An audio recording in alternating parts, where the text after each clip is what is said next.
To create the secure folder on Samsung Galaxy S25 Plus, first let's open a settings on our phone.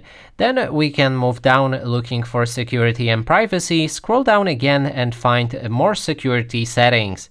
That way we can find our secure folder right here. You can click on it, and for the first time if you do it, then it will ask you to create your password for a secure folder. If you unlock your phone, then your secure folder will be set up.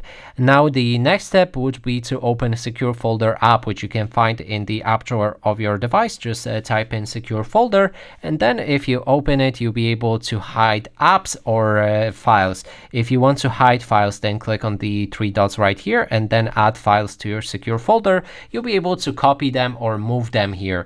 If you copy them, they will remain on your storage, but also you'll be able to move them, which will delete them from your main storage and just transfer them to secure folder. From there, you can find those files in My Files app. And the same goes for the apps. You can click on the plus button to add or add apps to your secure folder, which will clone them. They will remain on your storage, but you will have two instances of that app, one that you can access normally and second that you can access only through secure folder. And that is basically everything.